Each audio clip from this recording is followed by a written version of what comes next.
Now, New York is the newest state to set up a commission to consider reparations for slavery. More than 400 years ago, the first slaves were violently kidnapped, stolen from their families and their homes.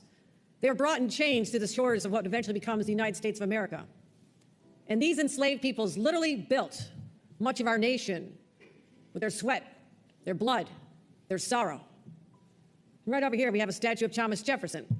He wrote the Declaration of Independence. At the same time, he owned over 600 slaves. New York has long been the center of American commerce, Wall Street, banking, shipping, insurance, the economic engines of our entire country. And they thrived because they could trade in commodities that were produced by slaves.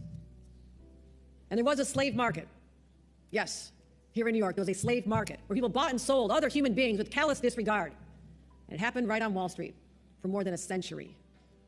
And even though it officially closed when slavery was abolished in New York in 1827, our state still remained a dominant player in the illegal slave trade.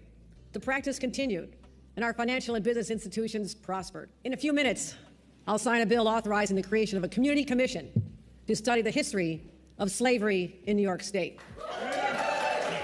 We'll study various forms of reparations and how we can help right the wrongs of the past. If they truly did pay out reparations, we should know that this would be an automatic civil war, because the descendants of the slave owners don't truly believe that they're responsible and that they benefited from slavery, okay?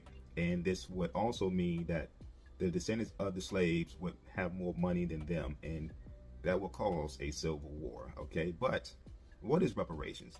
It's the making of amends for a wrong one has done by paying money to or otherwise helping those who have been wronged. Now, what is money by definition? A current medium of exchange in the form of coins and banknotes. Coins and banknotes, okay? So reparations does not fit in prophecy. Even if they were given land, that don't fit within prophecy, because one group, the 2/3, want reparations, fake money, and land, and they want to stay here. A lot of them believe that they are aboriginal to this land, but we know prophecy says a group came over on slave ship. A group went into captivity by means of slave ships, okay?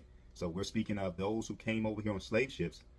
True repair is to be redeemed, be delivered back to the land that they came from, and to leave with great substance. What is substance? Substance meaning tangible items such as gold, silver, livestock, great possessions, okay? And the 1/3 wants to be delivered out of this land and taken back to where they came from. That's the difference between the 1/3 and the 2/3.